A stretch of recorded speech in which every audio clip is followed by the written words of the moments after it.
Ada permintaan untuk sebelum kita teruskan kitab Fathul Mu'in, ada permintaan daripada jemaah untuk saya menerangkan kembali apa yang dimaksudkan dengan istishab. Minggu lepas kita membicarakan tentang istishab. Istishab ini maksudnya kembali kepada asal. Kembali kepada asal. Yakni maksudnya kalau sekiranya kita dalam keadaan syak. Kalau sekiranya kita dalam keadaan syak, sama ada dah masuk subuh ke belum masuk subuh. Misalan, dah masuk subuh ke belum masuk subuh. Apa kita nak buat? Maka kita kembali kepada asal. Asalnya belum masuk subuh. Asalnya ni belum masuk subuh. Satu orang ni misalan makan sahur. Dia tengah makan sahur, dia syak, ni dah masuk subuh ke belum masuk subuh. Dia tengah makan. Batal ke tidak puasa? Maka kalau dia syak ni dah masuk subuh ke belum masuk subuh, dia menyangkakan mungkin belum masuk subuh, tidak ada masalah, sah puasa dia, sebab asalnya belum masuk subuh. Tapi kalau dia buka, misalnya buka pula, dah masuk maghrib ke belum masuk maghrib, lepas tu dia makan. Dia makan ini dalam keadaan syak. Dah masuk maghrib ke belum masuk maghrib, sah ke tidak puasanya? Apa dia? Kenapa tak sah? Tak, bukan, dia bukan masalah buka dia dalam keadaan syak. Nampak tak? Asalnya belum lagi buka. Asalnya belum maghrib. Nampak tak? Jadi apabila asalnya belum maghrib, batal puasanya. Jadi di sini ada dua perkara yang berbeza. Satu orang sahur dia syak, dah masuk subuh ke belum masuk subuh, dia makan. Puasanya sah. Selagi mana dia tak sampai kepada keyakinan yang dah masuk waktu subuh. Yakni maksudnya hatta kalau sekiranya dah masuk waktu subuh misalan, tapi dia tak tahu, dia makan, ini kita mengatakan sah puasanya. Selagi mana dia tak sampai kepada keyakinan yang tadi dia makan dah masuk subuh. Kalau sekiranya dia tak sampai ini kepada keyakinan, puasanya masih sah. Apa sebabnya? Sebab asalnya belum lagi masuk. Tetapi beza kalau dia berbuka.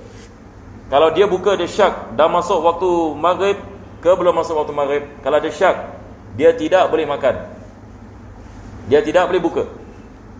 Dia tidak boleh buka berdasarkan kepada syak. Apa sebabnya? Sebab asalnya belum lagi masuk maghrib.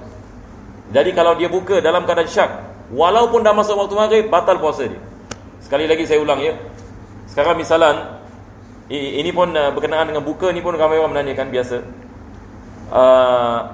Misalan yang ni maghrib pukul 7 malam. Satu orang misalan dia keluar rumah, dia buka dekat kedai kopi ke, ataupun dia buka dekat luar misalan. Dia tak ada jam dan dia tak dengar radio dan sebagainya. Dan selepas itu yang ni dia dalam keadaan syak, ni dah masuk maghrib ke belum masuk maghrib, syak. Jadi syak ini maksudnya apa? 50-50. Ada kemungkinan dah masuk, ada kemungkinan yang belum masuk. Di sini kita mengatakan dia tidak boleh buka, tidak boleh sama sekali. Kalau dia buka dalam keadaan syak, batal puasanya. Tidak ada khilaf yang di dalamnya. Puasa jadi daripada pagi sampai habis, daripada sampai malam semua tidak sah. Dia nak kena qada. Apa sebabnya? Sebab asalnya ini belum masuk waktu maghrib. Tapi beza dengan subuh, sahur, sebab asalnya masih ada subuh. Asalnya masih ada, belum lagi masuk waktu subuh. Jadi ini adalah perkara yang kita dikenali sebagai istishab. Jadi senang saja, kita nak faham istishab, ini maksudnya kembali kepada asal. Itu istishab ini maksudnya kembali kepada asal. Saya syak, ada wudu ke tak ada wudu? Jadi macam mana, ada wudu ke tidak ada wudu? Kalau sekiranya saya tak tahu yang kalau sekiranya saya tahu tadi saya dah ambil wudu, yakin saya dah ambil wudu, tapi maghrib tadi saya ambil wudu. Sekarang saya tak tahu wudu yang saya ambil maghrib tadi masih ada lagi ke tidak. Maka kalau sekiranya saya yakin yang saya ada wudu, tapi saya syak sama ada wudu yang saya yakin tadi batal ke tidak. Asalnya ada wudu ke tidak ada wudu? Asalnya ada wudu, betul ke tidak? Tetapi kalau sekiranya kita tak ingat sama ada kita ada ambil wudu ke tadi ke kita tak ambil wudu, dan selepas ini kita syak sama ada kita ada wudu ke tidak ada wudu, maka asalnya kita tidak ada wudu. Asalnya ini kita tidak ada wudu. Ini yang kita maksudkan ini dengan istishab. Jadi sekejap ya. Kita fokus kat bawah.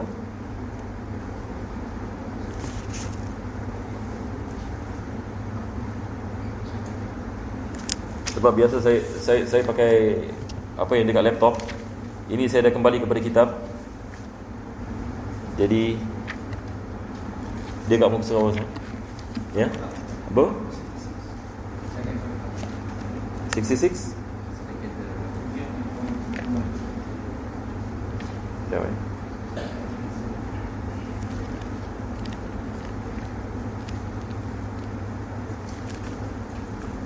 Baik, kita masih berada ini berkenaan dengan niat ya. Maka minggu lepas kita membicarakan berkenaan adakah diwajibkan kita niat fardu. Nawaitu sauma fardi Ramadan, ataupun kita boleh niat nawaitu sauma Ramadan tanpa yang ni fardu. Pendapat yang mu'tamad seperti mana kita mengatakan tidak diwajibkan fardu. Tidak diwajibkan fardu, walaupun yang ada pendapat yang mengatakan yakni ia diwajibkan. Baik, mungkin kita boleh baca insya-Allah daripada muka surat 65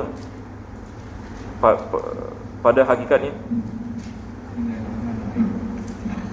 Pada hakikatnya, penyebutan besok hari itu bukanlah sebagai ta'yin. Maknanya hal itu tidak wajib dinyatakan secara khusus. Sama juga berkenaan dengan Radan. Nawaitu sauma Radin. Yang ini perkataan Radin, yang ini maksudnya keesokan harinya saja aku puasa fardu Ramadan keesokan harinya. Adakah keesokan hari ini wajib ta'yin ataupun tidak diwajibkan? Sekali lagi pendapat yang mu'tamad tidak diwajibkan, walaupun ada khilaf. Nanti beliau akan sebut. Sebahagian dari ulama mengatakan wajib kita mengatakan keesokan hari. Sebab keesokan hari itu daripada ta'yin. Ta'yin adalah salah satu daripada rukun niat ya. Kita ada qasul fi'li fardiyah dengan yakni ta'yin. Jadi mereka mengatakan dalam bab puasa wajib kita, sebahagian yang pendapat mengatakan wajib kita ta'yin keesokan hari. Tetapi pendapat yang mu'tamad mengatakan tidak diwajibkan. Sama juga dengan fardiyah, tidak diwajibkan fardiyah. Yang ini tidak diwajibkan kita mengatakan nawaitu sauma fardi Ramadan. Cukup kita mengatakan nawaitu sauma Ramadan. Aywa. Tetapi justru telah tercakup maknanya dalam niat puasa di mana disebut bulannya. Yang ini maksudnya bila kita sebut bulan Ramadan, yang ini mafhum besok adalah hari yang kita nak puasa. Itu sebab tidak diwajibkan kita ta'yin Radan, yang ini keesokan hari. Aywa. Kerana dengan cara begitu menyebut Ramadan bererti telah ta'yin. Semua faham apa maksud ta'yin ya? Ta'yin yang di sini yang ini maksudnya kita mengkhususkan jenis puasa. Yang ini puasa Ramadan, ini adalah ta'yin. Puasa kafarah, ta'yin. Puasa Arafah, ta'yin. Ini kita masukkan dalam ta'yin. Ta'yin ini maksudnya mengkhususkan sebab. Kalau dalam solat kompon kita bicarakan tentang ta'yin, solat duha, solat istikharah, solat fardu zuhur misalnya. Ini ta'yin. Nah. Tetapi yang sesuai dengan pembicaraan guru kita, sebagaimana pula al-mustib telah wajib menyebutkannya secara khusus. Yang ni guru beliau mengatakan wajib, yang ni mengatakan Radan keesokan harinya. Sebab dia mengatakan ini daripada ta'yin. Jadi di sini kita ada khilaf. Kita ada ini perbezaan. Tetapi lebih baik kita keluar daripada semua perbezaan. Nanti insya-Allah dia akan mengatakan apa yang terbaik, niat yang paling terbaik. Ini yang biasa kita amalkan di Singapura. Insya-Allah terus kita boleh tidur dengan aman. Dapat tak? Tak payah kita risau tentang masalah khilaf ini. Apa yang biasa kita cakap? Ayo. Niat yang paling sempurna. Ini dia. Ini yang kita selalu mengatakan ni. Saya niat berpuasa besok hari sebagai memenuhi kefarduan bulan Ramadan tahun ini kerana Allah. Masya-Allah, ini adalah niat yang sempurna. Jadi kalau kita niat seperti ini, tak perlu kita risau. Semua ini ada di dalam ni. Ada ta'yin, ada fard dan hatta qasul fi'l, yang untuk puasa dan sebagainya. Biasa di sini kita mengatakan nawaitu sauma radin an ada'i fardhi syahri ramadhani hazi sanati lillahi ta'ala. Ini yang dimaksudkan di sini. Jadi kita lihat ulama-ulama kita di Singapura yang ni, mereka mengambil ini pendapat yang mu'tamad. Ini kadang-kadang saya lihat ini masalah kita di Singapura sekarang ini. Orang misalnya dia mengamal fikih, dia pilih yang ni mana dia nak. Dia pilih ini daripada mazhab ini, dia pilih daripada mazhab ini, dia pilih daripada pendapat ini, walaupun ini pendapat yang sangat lemah. Ini cara yang salah ni dalam mengamalkan fikih. Apalagi bila kita membicarakan dengan orang awam, kita sentiasa ulama kita mengatakan kembali kepada pendapat mu'tamad. Dalam hatta dalam mazhab Syafi'i, kadang-kadang kita ada khilaf ini ulama dalam satu masalah. Tetapi bila kita ada perbezaan ini, apa sepatutnya sebagai ini seorang ini guru agama ini dia mengatakan, adakah kita mengatakan kepada orang ini misalnya pilihlah mana-mana pendapat yang awak suka? Ini bukan ini cara ini para ulama begini. Tapi caranya adalah dengan kita mengatakan kedepankan pendapat yang mu'tamad. Sebab kita belajar kitab seperti Fathul Mu'in, kitab Muqaddimah Hadramiyah, kitab Zubat, ini semua ini ulama kita mereka kedepankan ini pendapat ini yang mu'tamad, ini pendapat yang paling selamat. Supaya insya-Allah ini kita selamat dan kita tidak menghadapi ini apa-apa masalah. Tetapi ini zaman sekarang ini masalahnya. Hatta kita dalam mazhab Syafi'i ini di Singapura ini menjadi tanda tanya. Yakni seolah-olah ini tak perlu ini kita ke mazhab ini lagi. Wallahu a'lam. Jadi ini adalah perkara yang bahaya ini pada hakikatnya. Tidak berpegang ini kepada mazhab adalah perkara yang bahaya. Kalau kita lihat Syekh Rahman Al-Buti, dia tulis kitab Al-Madhabiyah. Yakni tidak berpegang ini kepada mazhab, dia adalah bid'ah yang paling bahaya. Ini mengatakan akhtaru bid'atin. Yakni tidak berpegang ini kepada mazhab. Yakni di Singapura ini saya lihat ini kita ditakuti ini kita terjerumus ini dalam masalah ini. Kita terjerumus ini. Ada sebagian orang ini mengatakan tak perlu kita ikut kepada mazhab Syafi'i. Ada mazhab ini yang mengatakan sedemikian ataupun ada pendapat ini mengatakan sedemikian. Maka kalau kita mengambil ini pendapat seperti ini, di luar sana 1000 ini pendapat. Jadi kita mengatakan sesiapa saja boleh pilih apa saja dia nak. Maka ini boleh menyebabkan masalah yang besar yang mungkin ini kita tidak melihatnya. Itu sebab ini guru-guru kita yang dahulu seperti Syekh Kamal Khatib, ulama-ulama kita dahulu seperti Ustaz Abdullah Al-Jufri, begitu juga dengan Habib Ahmad bin Smith. Mereka apabila mengajar ilmu fiqh, kita lihat apa mereka mengajar bagaimana. Yani ilmu fiqh ini bukan boleh mengajar sembarang. Saya tidak boleh ini misalnya ini saya baca hadis, lepas itu saya kasih pendapat saya. Boleh gitu? Saya baca hadis saya Bukhari, selepas itu saya mengatakan pendapat saya. Yani seolah-olah saya mengatakan saya dah buka mazhab yang kelima ini. Nampak tak? Kalau saya mengatakan sedemikian misalnya, tak perlu ini kita ikut ini kepada mazhab. Kita yang ini nak keluarkan ini kita punya pendapat. Kita tak mementingkan misalnya apa dikatakan oleh Imam Nawawi, imam besar. Apa yang dikatakan oleh Imam Ghazali, ini semuanya imam ini masya-Allah yang telah menghabiskan kehidupan mereka semua khidmat kepada agama Allah SWT. Yang kita tidak ada sedikit pun misalan kesamaan dengan ilmu mereka yang diakui oleh semua yang ulama-ulama yang datang selepas mereka. Tapi hari ini mereka pun dientingkan. Hari ini kita sebut Imam Nawawi, siapa ini Imam Nawawi? Siapa yang Imam Nawawi? Al-Imam Ghazali yang begitu hebat sekali. Orang mengatakan yakni siapa ini Imam Ghazali? Yakni ulama-ulama yang besar seperti Al-Imam Syafi'i dan begitu juga ulama yang lain. Sekarang yakni dipandang enteng. Dan ini adalah bahaya di jemaah dirahmati Allah. Pada hakikat ini adalah bahaya. Jangan kita menyangkakan kita telah sampai yakni kepada era yang baru, yang mana kita boleh melakukan isyihad yang baru dan kita boleh memperbaharui ini agama kita balik. Yang mana zaman dulu adalah zaman kolot. Sekarang ini kita zaman, maka kita perlu ini untuk ini subhanallah ini boleh yakni membawa yakni kepada masalah ini yang besar. Jadi kita lihat ini ulama kita apabila berlaku khilaf, mereka sentiasa balik yakni kepada mereka keluar daripada khilaf. Yakni kembali kepada pendapat mu'tamad dan kembali kepada pendapat yang keluar daripada segala perbezaan. Hatta dalam masalah niat dalam bab puasa. Kita di Singapura kita mengamalkan nawaitu sauma radin an ada'i fardhi syahri ramadhani hadhihi sanati lillahi ta'ala. Ada orang mungkin mengatakan tapi mengikut ini pendapat fard ini tidak diwajibkan, hadhihi sana tidak diwajibkan. Memang betul, tetapi ada ulama yang mengatakan telah diwajibkan, maka mereka keluar daripada khilaf. Bukan yakni mereka menambahkan khilaf. Wallahu a'lam. Naam, teruskan. Kerana dengan begini disepakati sahnya. Nampak tak? Dia mengatakan disepakati sahnya. Yang ini maksudnya tidak ada khilaf terus. Kata orang kita tak payah risau terus. Sah yang ini kita punya. Ini amal begini. Hatta dalam salat pun begini. Dalam wudu pun begini. Kita mengambil wudu supaya kita keluar daripada semua khilaf.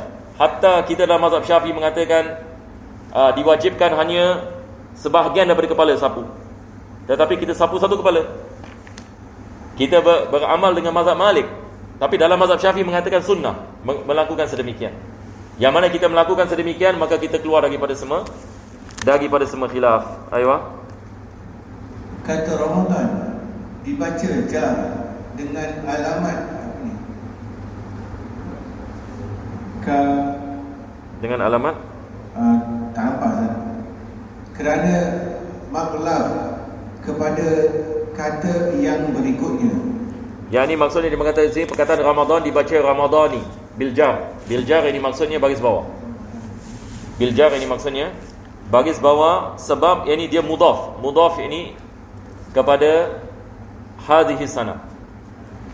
Ini adalah kaedah dalam ilmu nahwu. Bila kita ada mamnu' min as-sarf. Ini Ramadan ini dia mamnu' min as-sarf. Kita mengatakan kalau kita keluarkan perkataan Ramadan, dia tidak ada tanwin. Sebab dia mamnu' min as-sarf. Dia Ramadanu ataupun Ramadana, dia tak ada Ramadani. Tetapi kenapa kita baca Ramadani? Sebab dia dinisbahkan kepada hadis sana. Jadi apabila dia dinisbahkan kepada hadis sana, untuk kita mengatakan yang Ramadan ini dinisbah kepada hadis sana, maka kita meletakkan jar.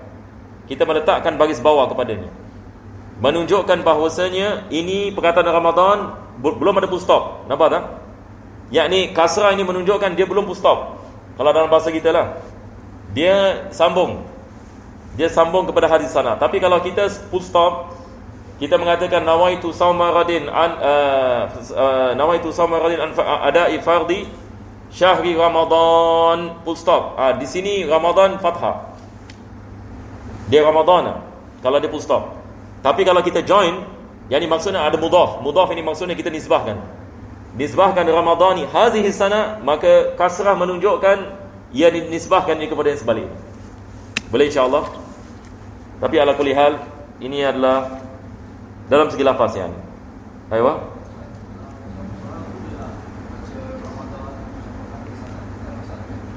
Bukan salah. Sebab dia tak boleh stop. Dia tak boleh full stop kat situ. Sebenarnya. Sebab kita tak boleh mulakan ayat hadis sana. Apa maksud hadis sana? Kalau kita letak full stop dekat Ramadan, nawaitu samaradin an ada'i fardi syahri Ramadan, full stop. Full stop kira okey, ni satu jumlah kan. Lepas itu sekarang kita nak start new sentence. Kita start a new sentence hadis sana. Orang pun akan terfikir, hadis sana, apa yang kena dengan hadis sana? Seolah-olah dia mubtada. Hadis sana sekarang ni jadi mubtada. Mana khabar ni? Kalau kita mengatakan yang ni hadis sana jamilatun. Hadis sana jamilatun, baru kita mengatakan okey, ada makna. Nampak tak? Tapi kalau kita full stop ni dekat situ, seperti dalam English juga, kalau kita tak full stop tempat yang salah, tempat yang ayat yang sepatutnya kita sambung kita tak full stop, apa jadi? Dia punya ayat hanging, maknanya hang. Jadi cara dia adalah tidak wakaf kat situ, dia terus hadhihi sanat Ramadani hadhihi sana. Cara yang betul begitu. Cuma ada orang mengatakan, kita ada kaedah, orang awam mengatakan, dia mengatakan sakin taslam. Ini dalam ilmu nahwu ini, baca sukun kau akan selamat. Yakni maksudnya jangan hidupkan dia punya baris. Ini nak selamat mikis. Selamat maksudnya apa? Satu orang mengatakan nawaitu sauma radin an ada'i fardi syahri Ramadan. Sekarang nampak dia selamat sebab dia sukunkan. Selepas itu dia mengatakan hadis sanati lillahi ta'ala. Jadi tak ada orang boleh salahkan dia. Cuma salah dalam segi dia stop ini, salah dalam segi wakaf. Salah dalam segi wakaf ini bukan salah dalam segi baris. Dia lebih kurang sikit. Tetapi kalau orang ini salah dalam segi baris, maka ini yang biasa, yang menjadi apa kita mengatakan, kalau orang yang faham ini bahasa nahwu, tahu ini orang ini mungkin dia tak belajar nahwu. Ala kulli hal.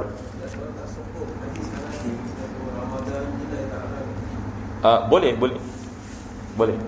Sebab apa yang wajib adalah nawaitu sauma Ramadan. Itu saja yang wajib. Hadis sanati ini semua adalah digalakkan. Sebab kita ada khilaf juga hadis sanati akan datang. Nah. Al-Ra'i membahas bahawa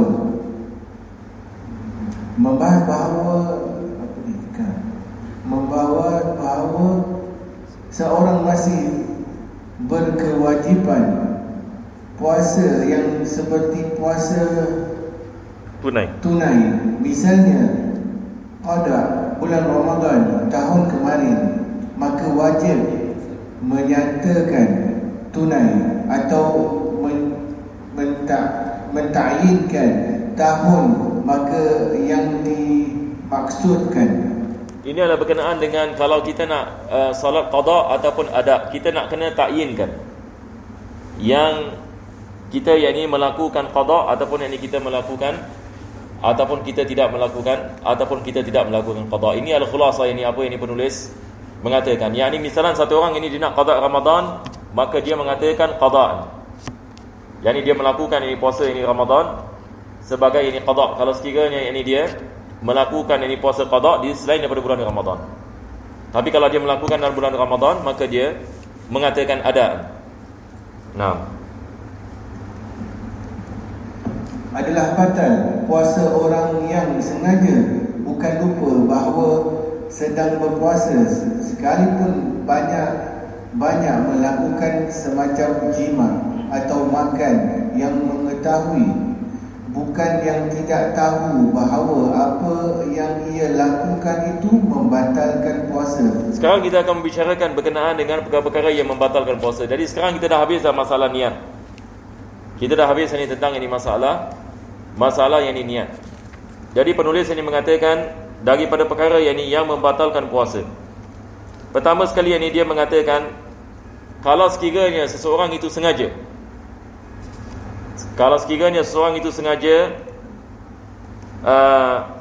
dan bukan terlupa, seperti melakukan jima dan memakan.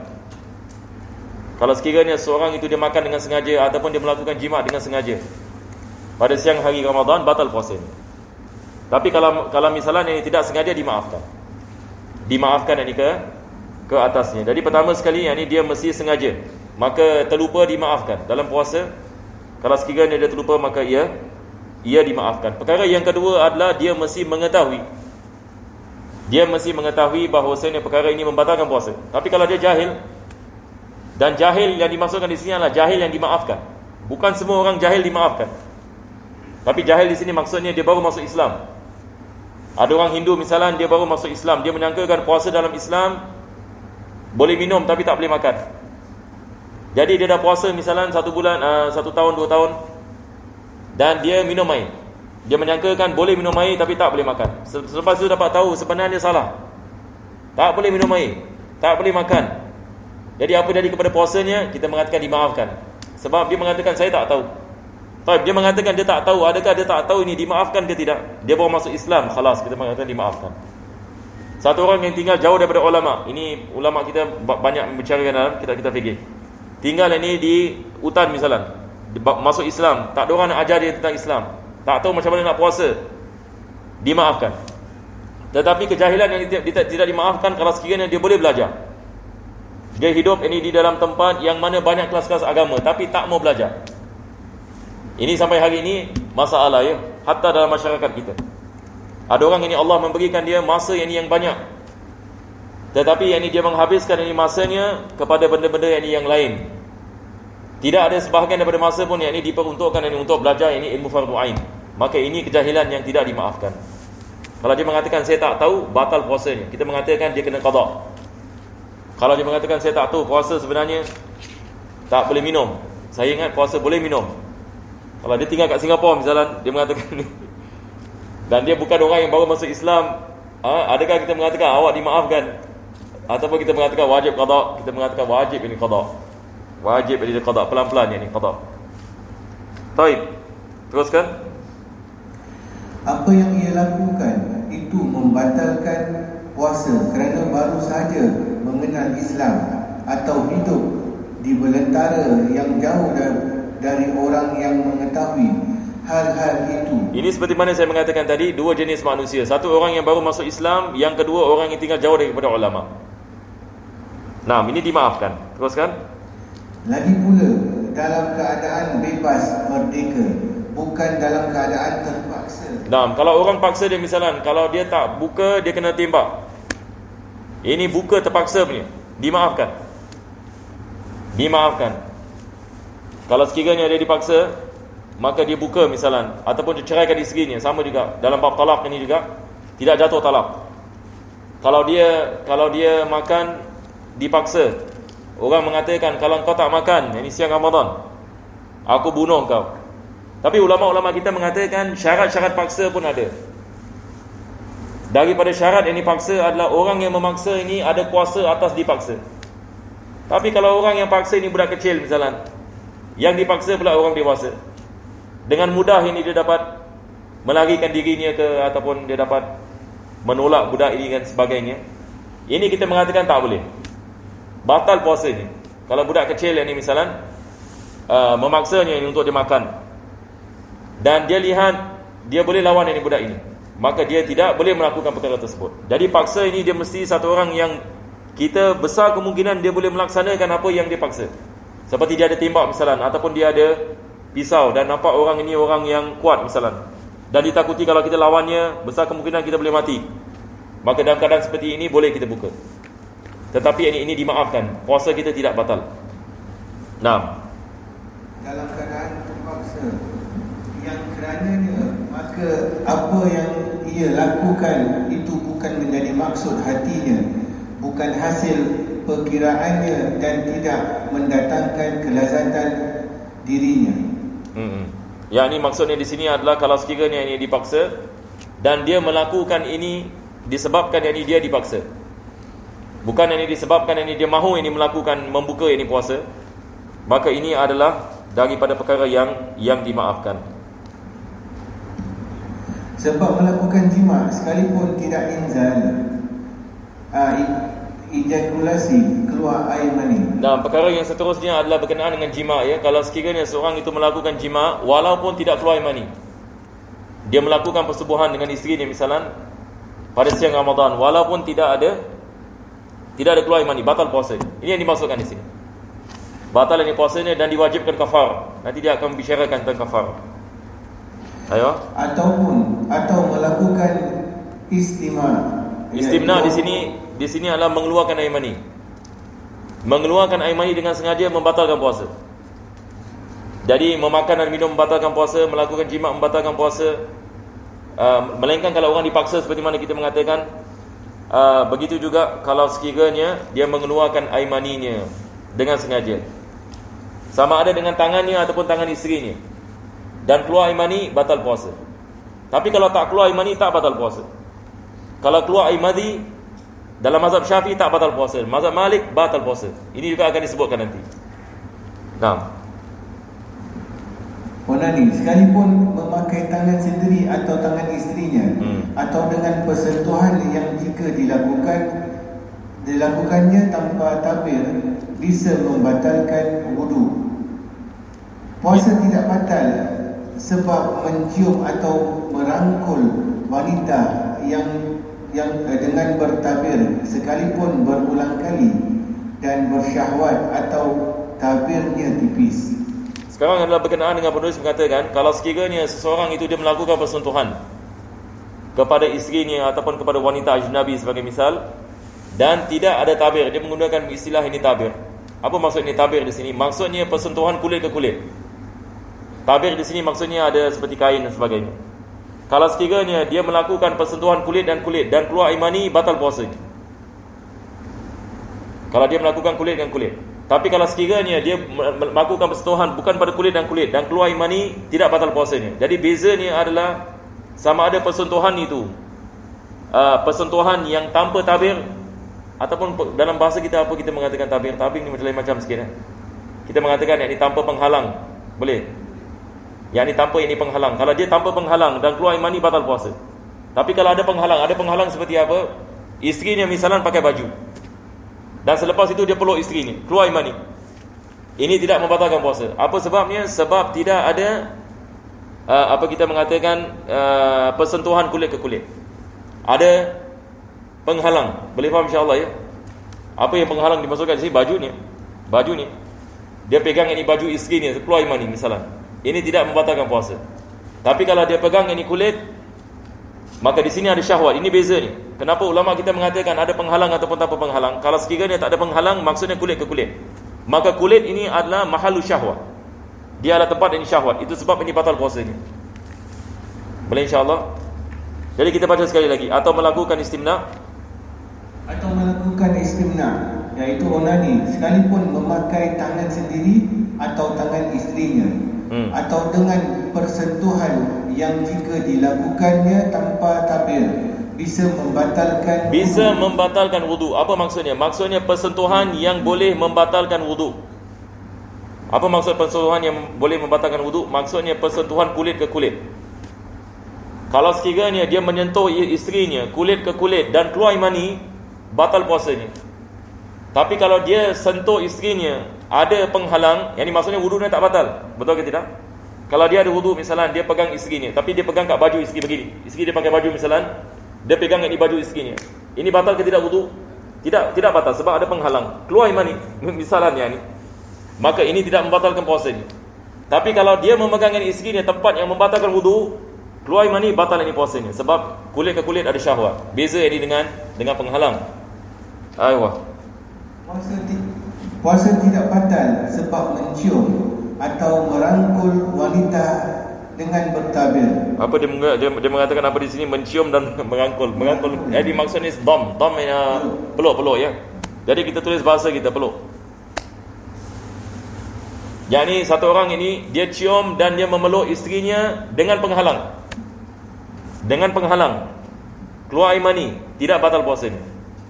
Tapi kalau tanpa penghalang keluar air mani, batal puasanya. Sama seperti mana kita mengatakan tadi. Ayo. Sekalipun berulang kali dan bersyahwat atau tabirnya tipis. Walaupun ini berulang kali, ia tidak ini membatalkan puasa kalau sekiranya ada tabir ataupun ada penghalang. Yang ni dia bukan ini kulit ke kulit. Walaupun penghalang itu tipis, yang ni isteri pakai baju tipis, tapi dia tidak membatalkan wudu. Nampak tak? Dia tidak membatalkan wudu. Maka di sini kita mengatakan tidak batal puasanya. Teruskan. Maka apabila seseorang lelaki merangkul atau mencium wanita dengan tanpa terjadi persentuhan sesama badan kerana ada tabirnya di antara mereka berdua, kemudian inzal di sini maksudnya keluar mani ya. Jadi mungkin antum boleh tulis kemudian inzal kan. Inzal ini maksudnya ejaculation ya. Kalau dalam bahasa Inggeris dipanggil ejaculation, keluarnya air mani. Maka penulis sekarang ini dia mengatakan apabila seorang lelaki merangkul ataupun mencium mani wanita dengan tanpa terjadi persentuhan. Tanpa jadi persentuhan kulit ke kulit. Tanpa jadi persentuhan maksudnya di sini adalah kulit ke kulit. Ada tabir di antara mereka dan dia mengeluarkan air mani, tidak batal puasanya. Apa sebabnya? Sebab tidak ada persentuhan. Seperti dia mimpi. Satu orang yang mimpi keluar air mani, sama hukum. Dia sedang puasa pada siang hari dan dia mimpi dan dia keluar air mani. Adakah puasanya batal? Tidak batal. Puasanya tidak batal. Apa sebabnya? Sebab ini di sini tidak ada yang ini persentuhan ini. Dia tidak mengeluarkan air mani dengan sengaja. Air mani dia keluar dengan tidak sengaja. Sama hukumnya dengan dia memegang ini wanita dan dia timbul syahwat, selepas itu dia keluar air mani. Kalau sekiranya tanpa persentuhan, ia tidak membatalkan puasa walaupun keluar air mani. Maka puasanya tidak batal sebab tidak terjadi persentuhan sesama kulit. Nah, sebab tidak jadi persentuhan sesama kulit. Jadi saya harap boleh faham insya-Allah ya. Tidak jadi ini persentuhan ini sesama kulit. Aywa. Sebagaimana ihtilam keluar mani kerana bermimpi. Nah, ihtilam ini maksudnya mimpi. Ihtilam ini maksudnya keluar air mani dalam mimpi. Aywa. Atau inzal yang disebabkan oleh pandangan atau lamunan. Satu orang ini misalnya dia memandang sesuatu keluar air mani. Batal ke tidak puasanya? Tidak batal.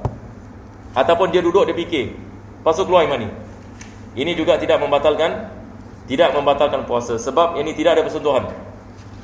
Tidak ada persentuhan, ini tidak membatalkan puasa. Teruskan.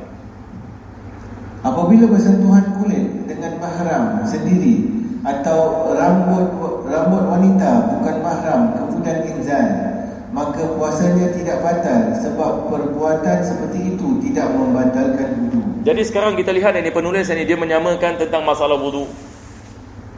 Jadi seolah-olah dia mengatakan lihat ini kepada masalah wudu. Apabila kita sentuh mahram, wanita yang semahram dengan kita, adakah wuduk kita batal ke tidak batal? Tidak batal. Maka apabila wuduk kita tidak batal, kalau kita sedang puasa, kita sentuh dan keluar air mani, tak batal puasa kita. Jadi kalau sekiranya persentuhan ini tidak menyebabkan batalnya wuduk, dia tidak membatalkan puasa. Tapi kalau persentuhan ini menyebabkan batalnya wuduk, ia membatalkan puasa. Boleh faham insya-Allah? Sama juga dia menyentuh rambut wanita bukan mahram, batal ke tidak wuduk? Kalau dia menyentuh rambut, kita ada 3 perkara yang tidak membatalkan wuduk: rambut, gigi dengan kuku. Dia sentuh rambut wanita, keluar air mani, batal ke tidak ini puasanya? Tidak batal. Sebab apa? Sebab wuduk tak batal. Sebab rambut ini bukan mahal syahwah, dia bukan tempat syahwah. Sama juga dengan kuku dengan gigi. Jadi itu logiknya. Boleh insya-Allah kalau kita faham ini perkara ini, mudah ini kita hafal. Nah, keluar air mazi tidak membatalkan puasa. Lain halnya menurut pendapat ulama-ulama bermazhab Maliki. nah, kita dalam mazhab Syafi'i, air mazi tidak membatalkan puasa. Berbeza dengan mazhab Malik. Mereka mengatakan batal puasa kalau sekiranya ia daripada syahwat. Batal ini puasa. Puasa batal sebab muntah dengan sengaja, sekalipun tidak sedikit pun muntah yang keluar, yang kembali masuk perutnya. Nah, satu orang yang ini muntah dengan sengaja, yang ini misalan dia meletakkan tangannya di dalam mulutnya, selepas itu muntah, batal puasanya. Walaupun dia mengatakan tapi tak ada muntah kembali kepada perut saya. Walaupun sengaja muntah, batal puasa. Tapi kalau tak sengaja, tak batal. Kalau dia muntah ini bukan dengan sengaja, tidak batal ini puasanya. Nah, misalnya sengaja membuat muntah dengan cara menjungkuk, menungging. Menjungkuk atau menungging. yang ini maksudnya dia kedepankan badannya. Sekarang yang ini dia tahu dia nak muntah, dia ada muntah kat perutnya. Lepas itu yang ini dia tundukkan, bongkokkan badannya. Maka ini dengan sengaja. Ini dengan sengaja, batal puasanya. Kalau ada yang masuk kembali dan disengajakan, maka puasanya batal. Kerana kesengajaan muntah itu sendiri telah cukup membatalkannya. Nah, yang ini kesengajaan itu sendiri sudah membatalkan. Walaupun ini dia benda muntah itu tak kembali ini tidak kembali ini kepada badannya. Nah, adapun bila muntah itu terjadi tanpa disengaja serta tidak sebahagian muntahnya atau muntah najis kerana tercampur muntah itu masuk kembali setelah sampai daerah luar, atau ada juga yang masuk kembali tapi tidak sengaja dimasukkan, maka tidaklah membatalkan puasa kerana itu semua berdasarkan hadis sahih. jadi sekarang ini dia membicarakan ini tentang kalau sekiranya dia tak sengaja pula bagaimana. Tadi kita mengatakan kalau dia sengaja muntah, tak kira sama ada muntah itu kembali kepadanya ataupun tak kembali. Sebab kita mengatakan sengaja kan muntah itu membatalkan puasa. Tapi bagaimana kalau dia muntah dengan tidak sengaja? Bagaimana kalau dia muntah ini dengan ini tidak sengaja? Kalau sekiranya muntah itu tidak kembali, yang ini maksudnya dia tidak telan yang ini muntah. Dia dah muntah, selepas itu yang ini dia tidak telan yang ini muntah itu kembali. Apabila yang ini muntah itu sudah sampai kepada had zahir. Had zahir ini adalah huruf ha. Kalau sekiranya muntah itu sampai kepada had zahir, ini maksudnya dah masuk bahagian mulut, maka tidak dibolehkan baginya menelan yang ini muntah tersebut. Kalau dia menelannya, batal puasanya. Tapi kalau dia ludah balik, maka puasanya ini tetap sah. Ataupun kalau sekiranya dia tak sengaja tertelan, dimaafkan. Ada orang yang misalnya dia dah muntah, lepas itu dia tak sengaja tertelan sedikit. Dia dah ludah tapi tetap ada sedikit muntah tertelan. Ini dimaafkan. Tetapi apa yang tidak dimaafkan kalau dia melakukan dengan sengaja. Dia melakukan dengan sengaja, maka batal ini puasanya. Ini berdasarkan dengan hadis ini yang sahih ini berkenaan dengan perkara tersebut. Boleh faham insya-Allah ya?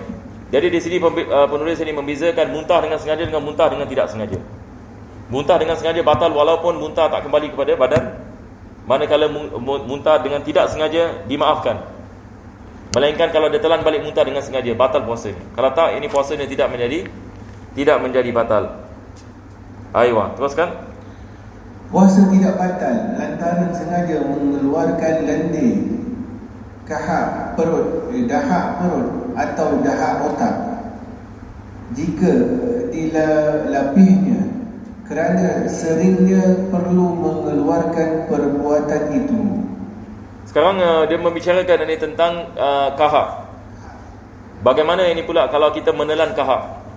Tadi kita mengatakan menelan ini muntah membatalkan puasa. Kalau kita boleh mengeluarkannya dan kita menelannya, batal puasa. Sama hukum dengan kahak. Satu orang kahak misalnya daripada perut naik phlegm, selepas itu sampai kepada had zahir. Had zahir ini yang dimaksudkan huruf ini ha.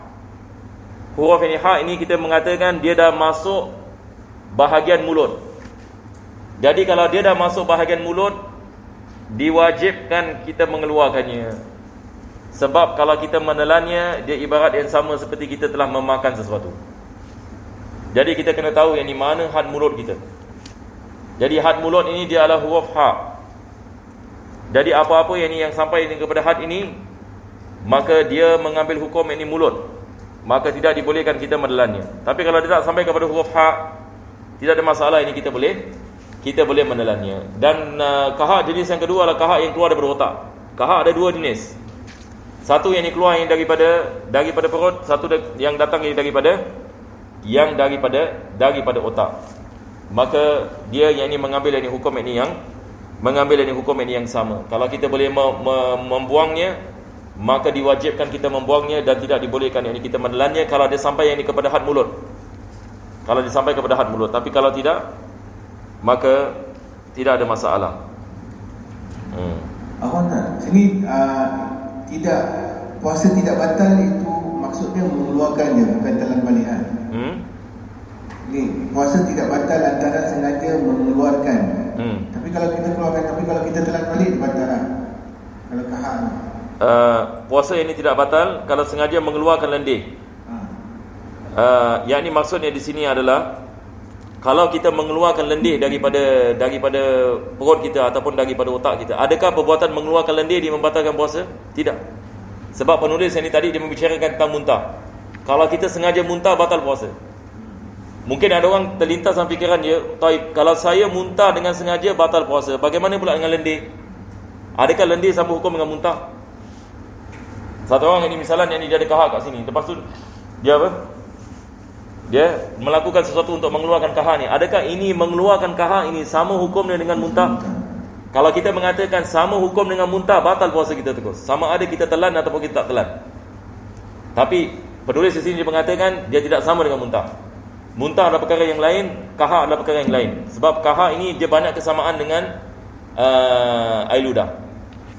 Jadi dia tidak membatalkan puasa kalau sekiranya kita mengeluarkannya, tapi kita tak telan dia kembali. Mengeluarkan tidak ada masalah. Mengeluarkan tidak ada masalah. Ini yang mengatakan. Adapun jika lendir itu telah sampai daerah luar kemudian ditelan kembali, sampai di daerah luar, ini yang kita maksudkan huruf ha. Kalau lendir itu sampai ini di had ini luar, ia tidak membatalkan puasa. Tetapi yang membatalkan puasa adalah kalau dia telan balik. Tapi mengeluarkannya tidak membatalkan puasa. Ini dia mengatakan. Nah, dia beza dengan muntah. Kemudian ditelan kembali padahal puasa melebihnya. Kuasa untuk mengeluarkan. Maksudnya di sini adalah dia berkuasa untuk mengeluarkan lendir itu. Yang ini sekarang lendir dah sampai kepada had zahir. Sekarang dia berkuasa untuk dia mengeluarkan lendir, tapi dia tak keluarkan, dia telan balik. Jadi apa jadi? Maka secara pasti adalah membatalkan puasanya. Nah, yang ini adalah secara pasti yang ini membatalkan puasa. Apa sebabnya? Sebab yang ini dia sudah hukum ini memakan sesuatu. Sama juga satu orang yang ini dia air ludah, misalnya dia ludah dekat atas pinggan, lepas itu dia masukkan balik, batal puasanya. Sebab sekarang bila dia mengeluarkan air ludah itu sudah keluar daripada had mulut ni. Kalau dia kembalikan, batal puasanya, walaupun itu air ludah dia sendiri. Sama juga dengan kahak dia punya had adalah mulut. Jadi kalau dia keluar, bila dia telan, batal puasa. Batas daerah luar adalah mulai letak makhraj huruf ha. Jadi insya-Allah ini kita berhenti di sini. InsyaAllah ini minggu depan ini kita akan meneruskan.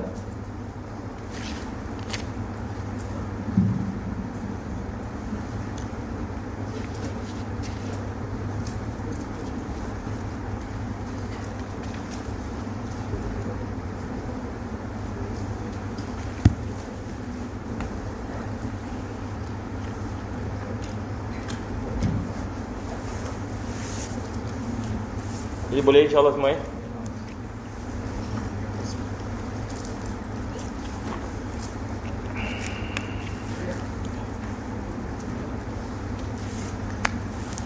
Baru duduk muka surat 28 kita baca sampai muka surat 29. Saya punya kitab Zubat ni ada hilang. InsyaAllah siapa ada kitab Zubat boleh bawa ya, kitab Zubat. Kita seperti mana antum lihat setiap minggu baca, insyaAllah kita dapat barakah insyaAllah. Kitab Zubat ini kalau di Gubat Karim mereka membaca tiap-tiap minggu. Sebab kitabnya barakah. Kitab ini barakah dan ini diamalkan sebagai wirid. Sebagai wirid mingguan kalau di sana. Jadi insyaAllah saya syorkan kalau antum boleh beli kitab Zubat hatta dalam bahasa Arab tak ada masalah. Sekarang dekat Amazon boleh beli online. Sekarang kita Arab nak dapat senang sikit. Kalau dulu saya ingat kalau kat Singapura nak dapat kita Arab satu kedai je. Tapi sekarang ni masya-Allah saya dah beli beberapa kali dekat online kan. Maka 1-2 minggu ini sampai alhamdulillah ini hatta daripada Mesir, daripada mana-mana. Dan terjemahan pun boleh dapat. InsyaAllah kita dapatkan kitab Zubat dan kita baca ya ni. Supaya kita dapat barakah insyaAllah. Nah. Baru duduk muka surat 28 kita akan baca sampai muka surat 29. To my brother lo baru pass away. Nama dia Rizky. Okey. Abdul Jabbar. Bismillahirrahmanirrahim. Mujibul kharij min sabili ghayra maniyun mujibil taksili kaza zawalul abdi labina min kul umakinin walam sumar'atin rajul la mahramin wahidin linnabdi kanat wa la marramin wahidin linnabdi kaf wa masu farji basharin bi batni kaf wa ihtiramin amnin lillahmil juzri wa ma yakini hadathin aw tuhbi iza tarashakun bididdahi amin yakinu huwa sabikun idha juhil usdidda ma qabla yakinin haithu lam yu'lam bishahin falwudu'u multazam furudu'un niyatu wamsil wajhaka wa rasluka liudaini ma'mil faqika wa masu ba'dil ba'si sumamsil wa'um ijlaika ma'ka'baika wa tartibu sum ربنا انفعنا بما علمتنا ربي علمنا الذي ينفعنا ربي فقهنا وفقه أهلنا وقرابات لنا في ديننا مع أهل القدر ثوابك ربي وفقنا وفقهم لما ترضي قولا وفعلا كرما وارزق كل حلالا دائما وأتقنا علما نحظى بالخير ونكفى كل شر ربنا أصلح لنا كل شؤون وأغفر بالرضا منك العيون واقض عنا ربنا كل الديون قبل أن تأتينا رسل المنون واغفر واستر أنت والستر وصلاة الله تغشى المصطفى من دعانا والوفاء بكتاب فيه للناس الشفاء وعلى آل الكرام الشرفاء وعلى صحب المصابيح نورا اللهم اهدنا بهداك واجعلنا ممن يسارع في رضاك ولا تولنا وليا سواك ولا تجعلنا ممن خالف امرك وعصاك وحسبنا الله ونعم الوكيل ولا حول ولا قوه الا بالله العلي العظيم يا ربنا اعترفنا باننا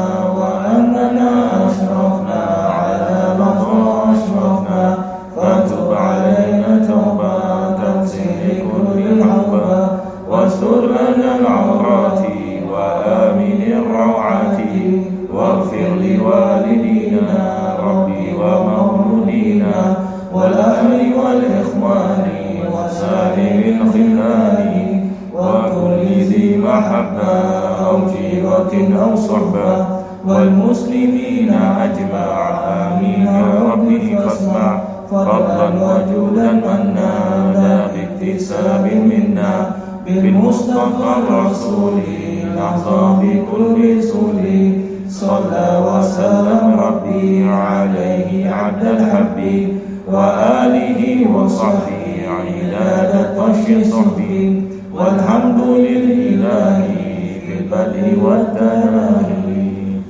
Para jemaah sekalian, kita baru mendapatkan khabar ataupun berita daripada salah seorang ini jemaah, baru salah seorang ini jemaah ini meninggal dunia. Nama beliau adalah Abdul Jabbar bin Abdul Sattar, baru meninggal dunia kalau tak sampai setengah jam yang lepas. InsyaAllah sama-sama kita mendoakan dengan kita membacakan surah Al-Fatihah dengan barakah ini majlis ini, insyaAllah ta'ala. Mudah-mudahan Allah subhanahu wa ta'ala mengampunkan dosa beliau dan Allah subhanahu wa ta'ala menempatkan beliau di sebaik-baik tempat di sisinya, dalam keadaan insyaAllah ini dibukakan baginya ini pintu-pintu kebaikan. Dan mudah-mudahan Allah subhanahu wa ta'ala sentiasa ini memberikan rahmatnya dan barakahnya kepada beliau, dan juga ketabahan ini kepada ahli keluarganya, insyaAllah ta'ala. Dengan niat ini sama-sama insyaAllah kita membacakan surah Al-Fatihah. Wa ila hargat Nabi sallallahu alaihi wasallam. Al-Fatihah. Syimtawna. Bismillah.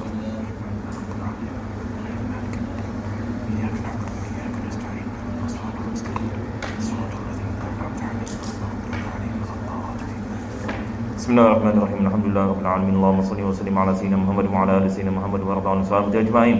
La ilaha illallah al-halimul karim. Subhanallahi rabbil arsyil azim. Alhamdulillahi rabbil alamin. As'aluka min mujibati rahmatik wa azaima maghfiratik wa ghanimatan min kulli birrin wa salamatan min kulli ismin la tad'a lana dhanban illa ghafartahu wa la hamman illa farajtahu wa la hajatan hiya laka radan illa qadaytaha ya arhamar rahimin. Allahumma ighfir lahu warhamhu wa'afihi wa'fu anhu. Allahumma ighfir lahu warhamhu wa'afihi wa'fu anhu. Allahumma ighfir lahu warhamhu wa'afihi wa'fu anhu wa naqqihi min adh-dhunubi kama yunqqa thawbul abyad min ad-danas. اللهم انقله من ضيق القبر والوحود الى جناتك جنات الخلود مع المقربين شهودا وكعين سجودا موفينا قبل العهود انك سميع ودود. ربنا تقبل منا انك انت السميع العليم وتب علينا انك انت التواب الرحيم. ربنا اغفر لنا ولاخواننا الذين سبقونا بالايمان ولا تجعل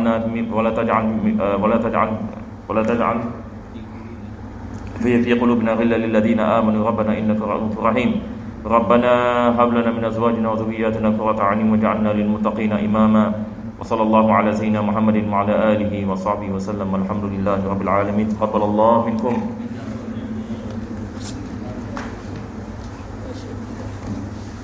Terima kasih.